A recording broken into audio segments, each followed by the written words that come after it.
ओम नमः शिवाय। आपके अपने YouTube चैनल जय मां कंजक में आपका बहुत बहुत स्वागत है। भगवान भोलेनाथ व माता पार्वती की कृपा आप और आपके परिवार पर सदा सर्वदा बनी रहे। श्री शिव महापुराण की कथाओं को आगे बढ़ाते हुए आज की कथा का आरंभ हम ऋषि गणों की वार्ता अध्याय से करेंगे। उम्मीद करती हूँ कथा का पूरा फल लेने के लिए आप कथा को शुरू से लेकर अंत तक जरूर श्रवण करेंगे। ओम नमः शिवाय। जो विश्व की उत्पत्ति, स्थिति और लय आदि के एकमात्र कारण है, गिरिराज कुमारी उमा के पति हैं, जिनकी कीर्ति का कहीं अंत नहीं है, जो माया के आश्रय होकर भी उससे दूर हैं तथा जिनका स्वरूप दुर्लभ है। मैं उन भगवान शंकर की वंदना करता हूँ, जिनकी माया विश्व की सृष्टि करती है। जैसे लोहा चुंबक से आकर्षित होकर उसके पास ही लटका रहता है, उसी प्रकार से ये सारे जगत जिसके आसपास ही भ्रमण करते हैं, जिन्होंने इन प्रपंचों को रचने की विधि बताई है, जो सभी के भीतर अंतर्यामी रूप से विराजमान है, मैं उन भगवान शिव को नमन करता हूँ। ऋषि बोले, हे सूत जी, अब आप हमसे भगवान शिव माता पार्वती के परम उत्तम व दिव्य स्वरूप का वर्णन कीजिए। सृष्टि की रचना से पूर्व, सृष्टि के मध्यकाल एवं अंतकाल में महेश्वर किस प्रकार व किस रूप में स्थित होते हैं। सभी लोगों का कल्याण करने वाले भगवान शिव कैसे प्रसन्न होते हैं तथा प्रसन्न होने पर अपने भक्तों को कौन कौन से उत्तम फल देते हैं। हमने सुना है कि भगवान शिव महान दयालु हैं, अपने भक्तों को कष्ट में नहीं देख सकते। ब्रह्मा, विष्णु और महेश तीनों देवता शिवजी के अंग से ही उत्पन्न हुए। हम पर कृपा कर शिवजी के प्राकट्य, देवी उमा की उत्पत्ति, शिव उमा विवाह, गृहस्थ धर्म एवं शिवजी के अनंत चरित्रों का वर्णन कीजिए। सूत जी बोले, हे ऋषियों, आप लोगों के प्रश्न पतित पावनी श्री गंगा जी के समान है। ये सुनने वालों, कहने वालों और पूछने वालों, इन तीनों को पवित्र करने वाले हैं।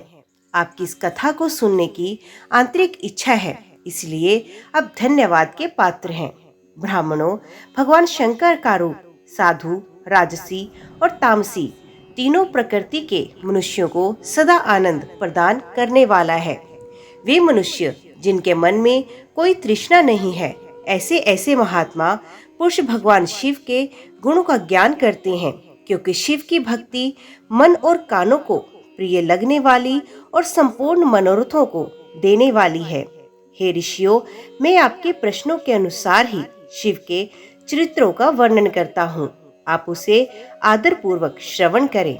आपके प्रश्नों के अनुसार ही नारद जी ने अपने पिता ब्रह्मा जी से यही प्रश्न किया था। तब ब्रह्मा जी ने प्रसन्न होकर शिव चरित्र सुनाया था। उसी संवाद को मैं तुम्हें सुनाता हूँ, क्योंकि उस संवाद में भवसागर से मुक्त कराने वाले गौरी शंकर की अनेकों आश्चर्यमयी लीलाएं वर्णित हैं। सूत जी बोले, हे ऋषियों, एक समय की बात है, ब्रह्मपुत्र नारद जी हिमालय पर्वत की एक गुफा में बहुत दिनों से तपस्या कर रहे थे। उन्होंने दृढ़ता पूर्वक समाधि लगाई हुई थी और तप करने लगे हुए थे। उनके उग्र तप का समाचार पाकर देवराज इंद्र कांप उठे। उन्होंने सोचा कि नारद मुनि मेरे स्वर्ग लोक के राज्य को छीनना चाहते हैं। ये ख्याल आते ही इंद्र ने उनकी तपस्या में विघ्न डालने की कोशिश की। उन्होंने कामदेव को बुलाया और कहने लगे, हे कामदेव, तुम मेरे परम मित्र एवं हितैषी हो। नारद हिमालय पर्वत की गुफा में बैठकर तपस्या कर रहा है। कहीं ऐसा ना हो कि वरदान में ब्रह्मा जी से मेरा स्वर्ग का राज्य ही मांग बैठे, अतः तुम वहां जाकर उसका तप भंग कर दो। ये आज्ञा पाकर कामदेव वसंत को साथ लेकर बड़े गर्व से उस स्थान पर चले गए और अपनी सारी कलाएं रच डाली। कामदेव और वसंत के बहुत प्रयत्न करने पर भी नारद मुनि के मन में कोई विकार उत्पन्न नहीं हुआ। महादेव जी के अनुग्रह से उन दोनों का गर्व चूर्ण हो गया। ऐसा इसलिए हुआ क्योंकि महादेव जी की कृपा से नारद मुनि पर कामदेव का कोई प्रभाव नहीं पड़ा था। पहले उस आश्रम में भगवान शिव ने भी तपस्या की थी। उसी स्थान पर उन्होंने ऋषि मुनियों की तपस्या का नाश करने वाले कामदेव को भस्म किया था। कामदेव को भस्म देखकर उनकी पत्नी रति ने बिलखते हुए भगवान शंकर से उन्हें जीवित करने की प्रार्थना की थी तथा देवता भी शिवजी से प्रार्थना करने लगे। तो भगवान महादेव जी ने कहा था कि कुछ समय पश्चात कामदेव स्वयं जीवित हो जाएंगे, किंतु इस स्थान पर और इसके आसपास जहाँ तक भस्म दिखाई देती है वहां तक की पृथ्वी पर कामदेव की माया और कामबाण का कोई प्रभाव नहीं पड़ेगा। इस प्रकार उस स्थान से कामदेव लज्जित होकर वापस लौट आए। देवराज इंद्र ने जब ये सुना कि नारद जी पर कामदेव का कोई प्रभाव नहीं पड़ा तो उन्होंने नारद जी की खूब प्रशंसा की। भगवान शिव की माया के कारण वे भूल गए थे कि शिव जी के शाप के कारण उस स्थान पर कामदेव की माया नहीं चल सकती। नारद जी भगवान शिव की कृपा से बहुत समय तक तपस्या करते रहे। अपने तप को पूर्ण हुआ समझकर नारद जी उठे तो उन्हें कामदेव पर विजय प्राप्त करने का ध्यान आया।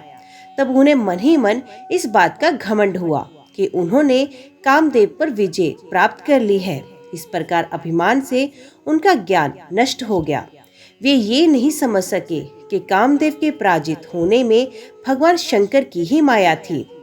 तब वे अपनी काम विजय की कथा सुनाने के लिए शीघ्र ही कैलाश पर्वत पर जा पहुंचे और भगवान शिव को नमस्कार करके अपनी तपस्या की सफलता का समाचार तथा कामदेव पर विजय प्राप्त करने का समाचार कह सुनाया।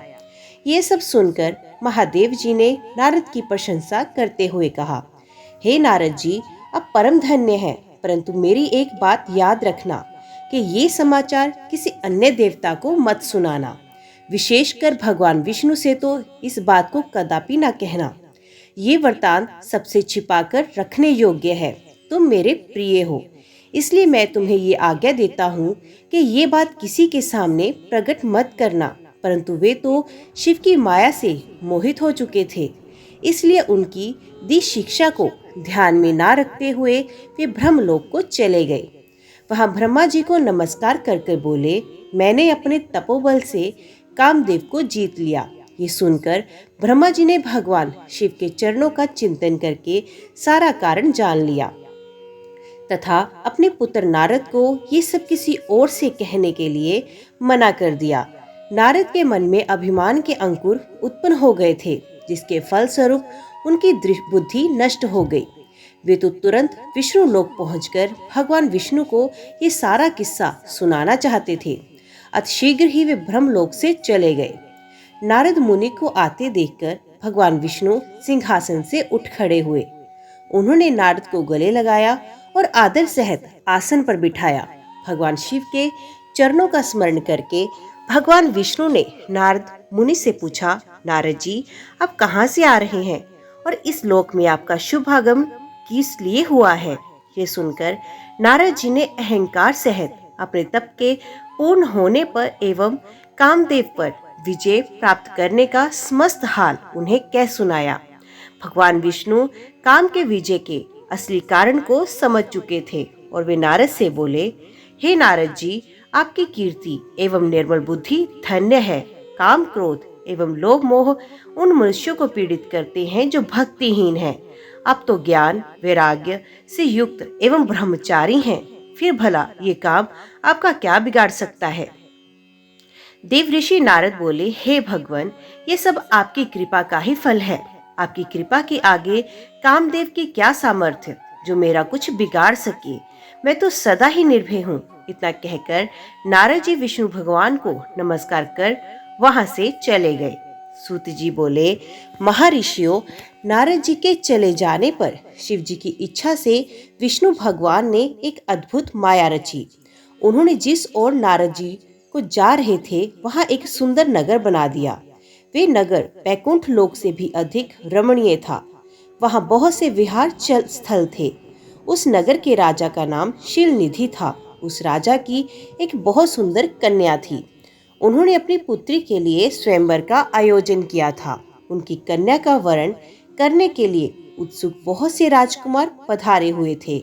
वहां बहुत चहल पहल थी। इस नगर की शोभा देखते ही नारद जी का मन मोहित हो गया। जब राजा शीलनिधि ने नारद जी को आते देखा तो उन्हें सादर प्रणाम करके स्वर्ण सिंहासन पर बैठाकर उनकी पूजा की। फिर अपनी देव सुंदरी कन्या को बुलाया, जिसने महर्षि के चरणों में प्रणाम किया। नारद जी से उसका परिचय कराते हुए शील निधि ने निवेदन किया, महर्षि, ये मेरी पुत्री श्रीमती है। इसके स्वयंवर का आयोजन किया गया है। इस कन्या के गुण दोषों को बताने की कृपा कीजिए।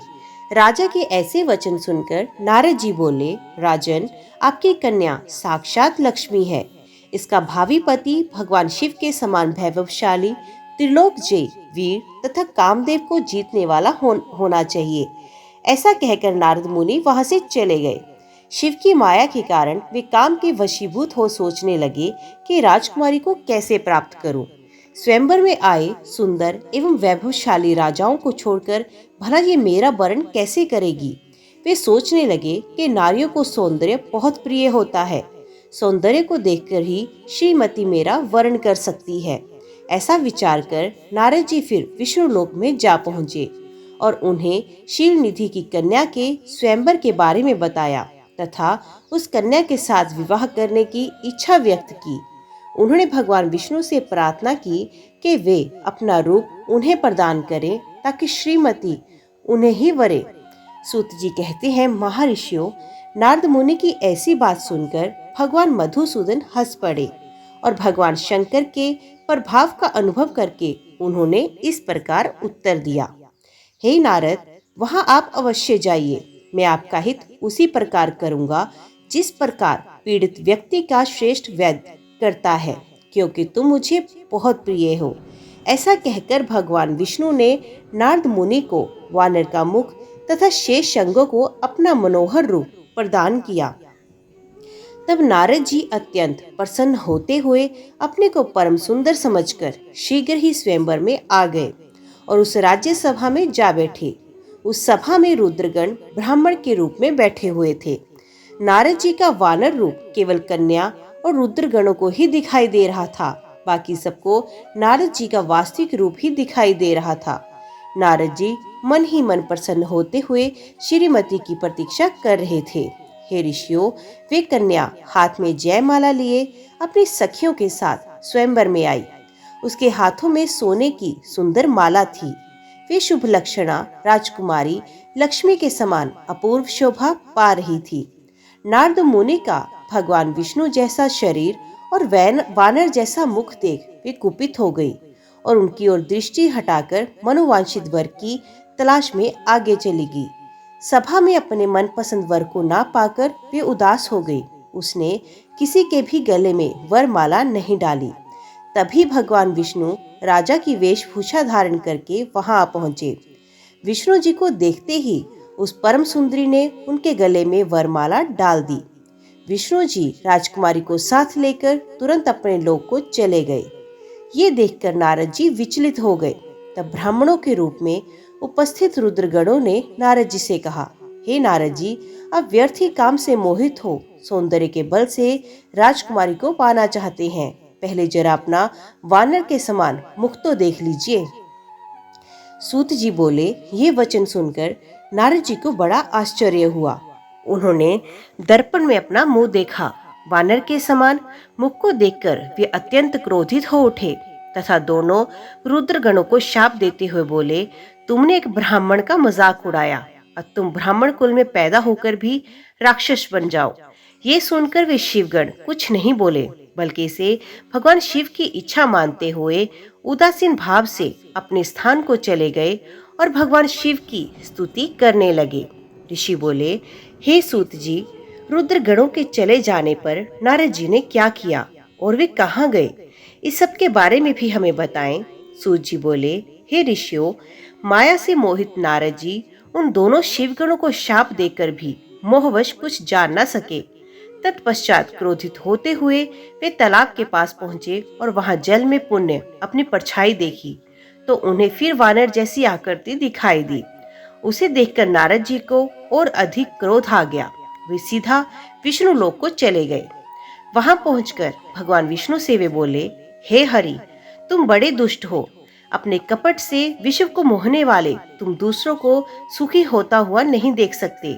तभी तो तुमने सागर मंथन के समय मोहिनी का रूप धारण कर दैत्यों से अमृत का कलश छीन लिया और उन्हें अमृत की जगह मदिरा पिलाकर पागल बना दिया। यदि उस समय भगवान शंकर दया करके विष को ना पीते तो तुम्हारा सारा कपट प्रकट हो जाता।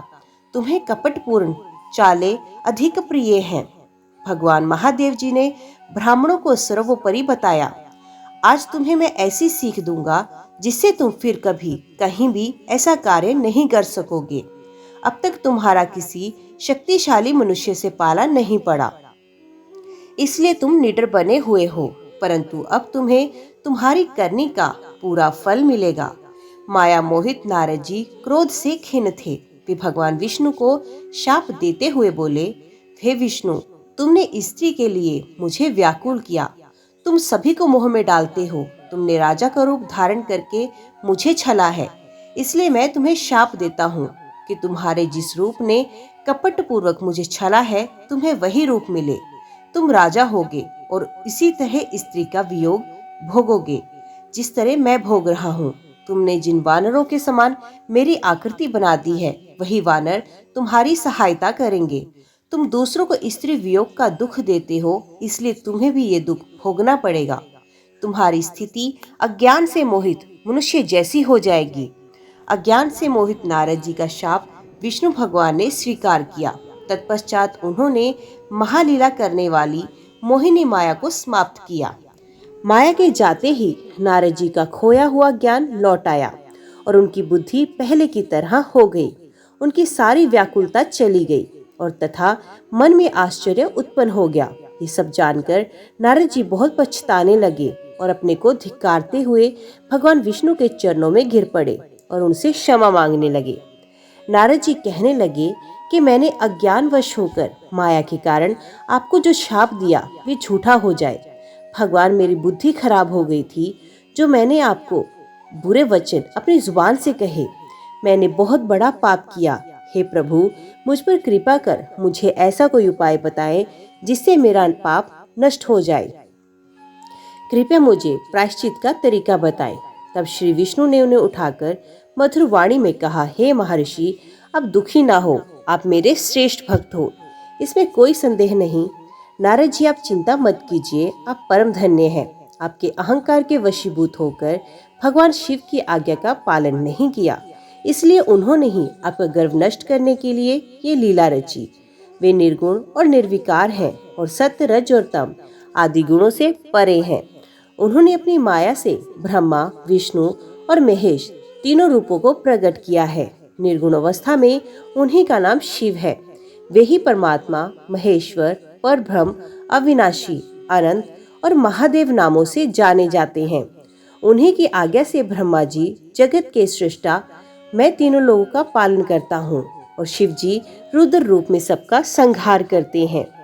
वे विशिव रूप सबके साक्षी हैं। वे माया से भिन्न और निर्गुण हैं। वे अपने भक्तों पर सदा दया करते हैं। मैं तुम्हें समस्त पापों का नाश करने वाला, भोग एवं मोक्ष प्रदान करने वाला उपाय बताता हूँ।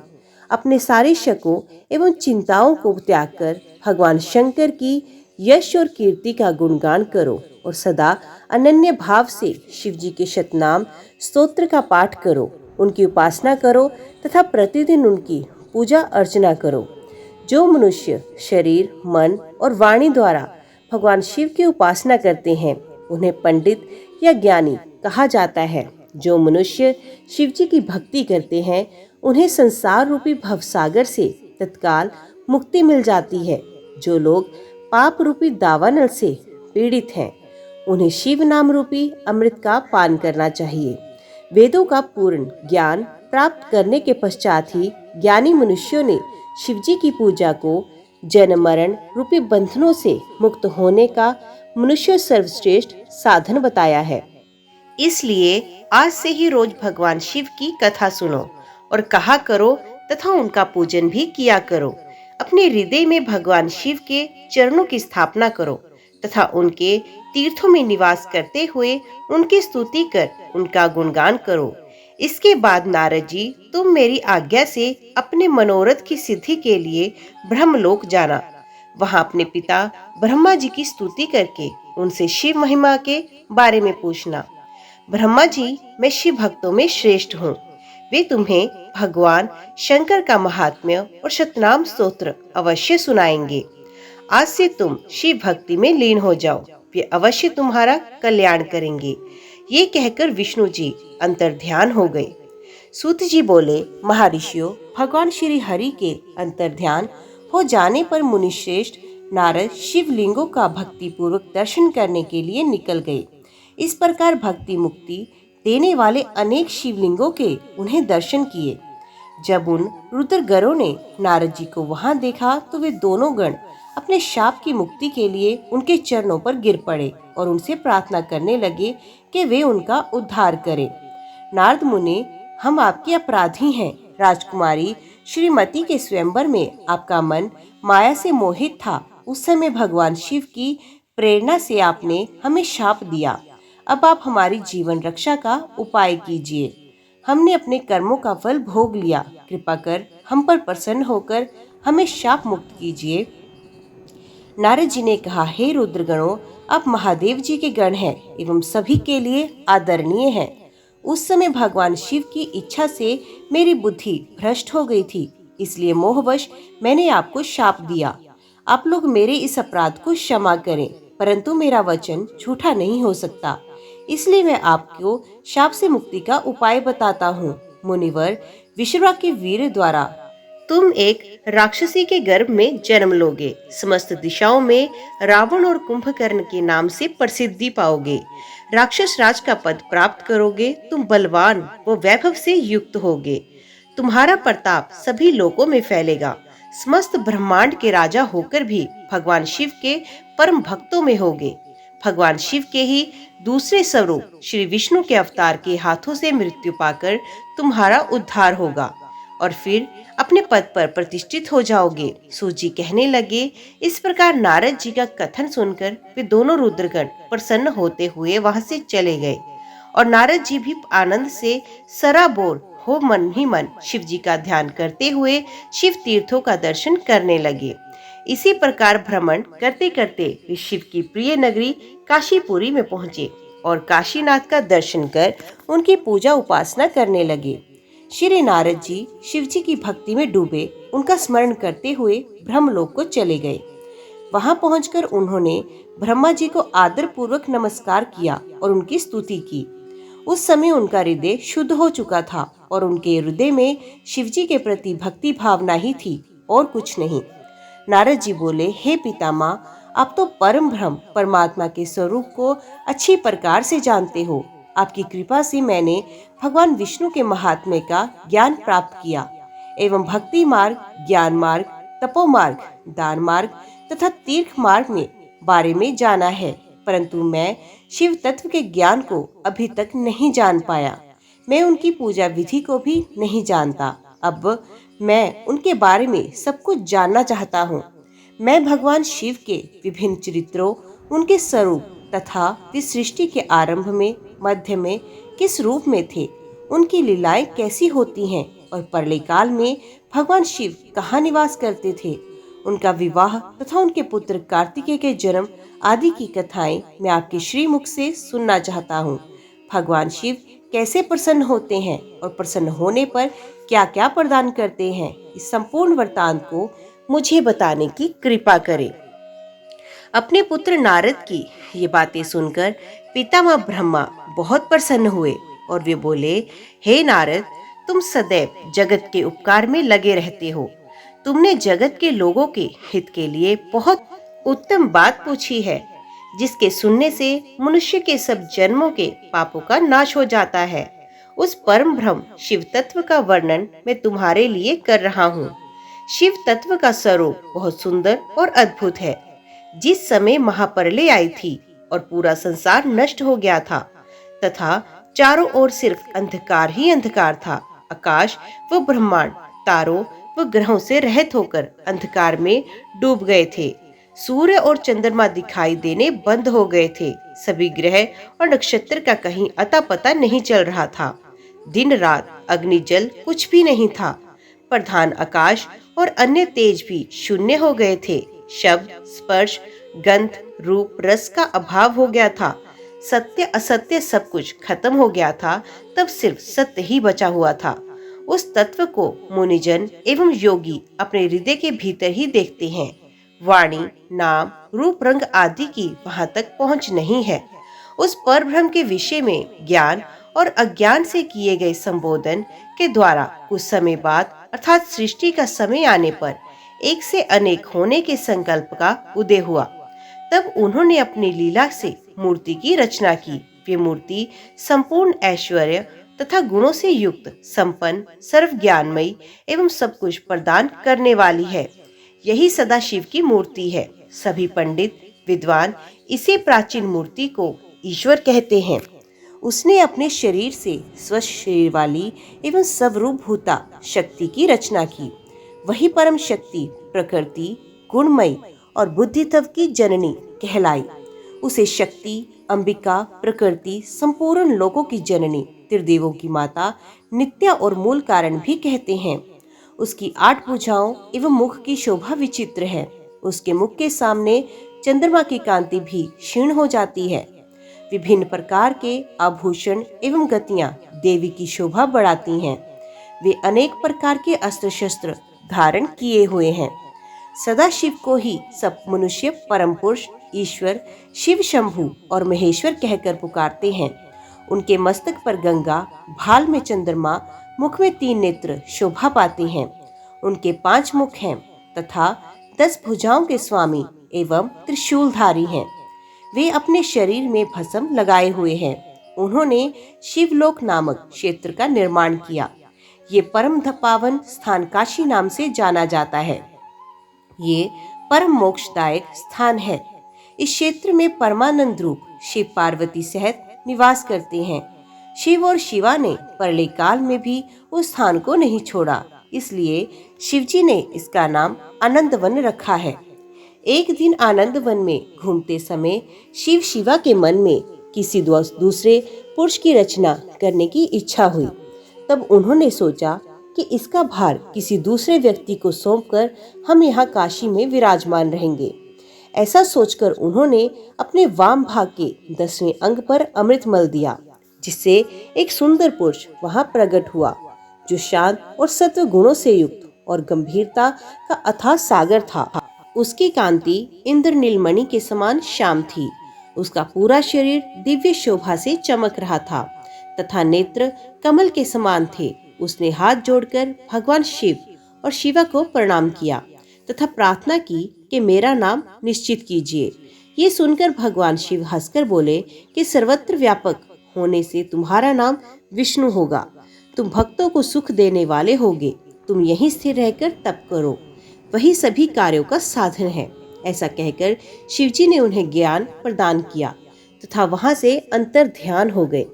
तब विष्णु जी ने 12 वर्ष तक वहां दिव्य तप किया। तपस्या के कारण उनके शरीर से अनेक जल धाराएं निकलने लगी। उस जल से सारा सूना आकाश व्याप्त हो गया। वे ब्रह्म रूप जल अपने स्पर्श मात्र से पापों का नाश करने वाला था। उस जल में भगवान विष्णु ने स्वयं शयन किया। नार अर्थात जल में निवास करने के कारण ही नारायण कहलाए। तभी से उन महात्मा से सब तत्वों की उत्पत्ति हुई। पहले प्रकृति से महान और उससे 3 गुण उत्पन्न हुए तथा उनसे अहंकार उत्पन्न हुआ। उससे शब्द, स्पर्श, रूप, रस और गंध एवं 5 भूत प्रकट हुए। उनसे ज्ञान इंद्रियां और कर्म इंद्रियां बनी। उस समय एकाकार 24 तत्व प्रकृति से प्रकट हुए एवं उनको ग्रहण करके परम पुरुष नारायण भगवान शिव जी की इच्छा से जल में सो गए। ब्रह्मा जी कहते हैं, हे देव ऋषि, जब नारायण जल में शयन करने लगे तब शिव जी की इच्छा से विष्णु जी की नाभि से एक बहुत बड़ा कमल प्रकट हुआ। उसमें असंख्य नालदंड थे। वे पीले रंग का था और उसकी ऊंचाई भी कई योजन थी। कमल सुंदर, अद्भुत और संपूर्ण तत्वों से युक्त था। वे रमणीय और पुण्य दर्शनों के योग्य था। तत्पश्चात भगवान शिव ने मुझे अपने दाहिने अंग से उत्पन्न किया। उन महेश्वर ने अपनी माया से मोहित कर नारायण देव के नाभि कमल में मुझे डाल दिया और लीला पूर्वक मुझे प्रकट किया। इस प्रकार उस कमल से पुत्र के रूप में मुझे जन्म मिला। मेरे 4 मुख लाल मस्तक पर त्रिपुंड धारण किए हुए थे। भगवान शिव की माया से मोहित होने के कारण मेरी ज्ञान शक्ति बहुत दुर्लभ हो गई थी और मुझे कमल के अतिरिक्त और कुछ दिखाई नहीं दे रहा था। मैं कौन हूँ, कहाँ से आया हूँ, मेरा कार्यकाल क्या है, मैं किसका पुत्र हूँ, किसने मेरा निर्माण किया। कुछ इसी प्रकार के प्रश्नों ने मुझे परेशानी में डाल दिया। कुछ क्षण बाद मुझे बुद्धि प्राप्त हुई और मुझे लगा कि इसका पता लगाना बहुत सरल है। इस कमल का उद्गम स्थान इस जल में नीचे की ओर है और इसके नीचे मैं उस पुरुष को पा सकूंगा जिसने मुझे प्रकट किया। ये सोचकर एक नाल को पकड़कर मैं 100 वर्षों तक नीचे की ओर उतरता रहा, परंतु फिर भी मैंने कमल की जड़ को नहीं पाया।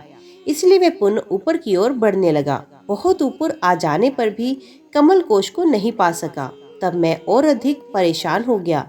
उसी समय भगवान शिव की इच्छा से मंगलमयी आकाशवाणी प्रकट हुई। उस वाणी ने कहा, तपस्या करो।